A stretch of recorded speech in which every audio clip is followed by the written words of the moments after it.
काही भागामध्ये WD सक्रिय झालाय आणि आता एकापाठी एक WD उत्तर भारतात येतील असा आपला अंदाज आहे. हे WD जेव्हा मैदानी भागाकडे सरकतील डिसेंबर मध्ये, तेव्हा मैदानी भागात काही ठिकाणी गारपीट होण्याची शक्यता नाकारता येत नाही. आता अरबी समुद्रामध्ये तयार झालेलं काही ढगाळ वातावरण थोडं महाराष्ट्रावर परिणाम करू शकतं. या ठिकाणी 4, 5 आणि 6 तारखेला पश्चिम महाराष्ट्रात ढगाळ परिस्थितीचा अंदाज आहे. मात्र इतर तारखांना थंडीची लाट वाढण्याची देखील महाराष्ट्रात शक्यता आहे. दित्वा चक्रीवादळासंदर्भात दिलेल्या माहितीमध्ये काल रात्रीपर्यंत तरी 1 तारखेपर्यंत आपल्याला अंदाज देण्यात आलेला होता. आज मात्र 2 तारखेला देखील डिप्रेशन अस्तित्वात असल्याची माहिती वेबसाईटला उपलब्ध करण्यात आली आहे.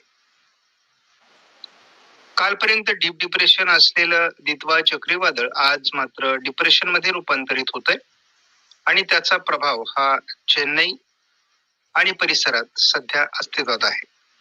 थोडं अरबी समुद्राच्या दक्षिणेला असलेलं ढगाळ वातावरण महाराष्ट्रात ढगाळ परिस्थिती निर्माण करत आहे. शेवटच्या टप्प्यात दित्वा चक्रीवादळाचा चेन्नईच्या दरम्यान शेवट होईल असं दिसतंय. आपण या ठिकाणी बघतो दित्वा चक्रीवादळ त्याचा दायरा आता संपण्याच्या मार्गावर आहे. श्रीलंकेच्या अगोदर अरबी समुद्र बंगालच्या उपसागराच्या दक्षिणेला तयार झालेले हे वादळ संपूर्ण श्रीलंकेचा पूर्व भाग पार करत जवळपास चेन्नई पर्यंत प्रवास केलेला होता. चेन्नई रडारवर आपण जर आता माहिती उपलब्ध बघितली तर या ठिकाणी केवळ आता समुद्र भागामध्ये आणि थोडं भूभागाच्या बाजूने या दित्वा चक्रीवादळाचा प्रभाव शिल्लक आहे. या ठिकाणी बघतो दित्वा चक्रीवादळाचा प्रभाव चेन्नईमध्ये आहे. चेन्नईमध्ये पावसाळी प्रभाव कालपासून आपल्याला या ठिकाणी जाणवतोय.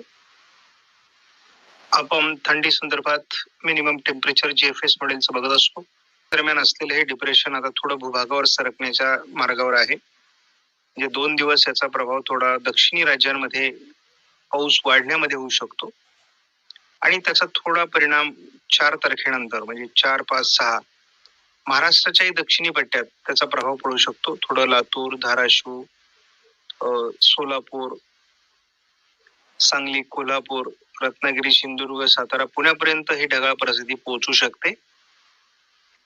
पण या ठिकाणी बघतो की अगदी पुणे पूर्व, सातारा पूर्व भागामध्ये देखील ढगाळ परिस्थिती पोहोचणार आहे 4 तारखेला. त्यामुळे या ठिकाणी आज स्पष्टपणे लातूर दक्षिण, सोलापूर दक्षिण आणि सांगली भाग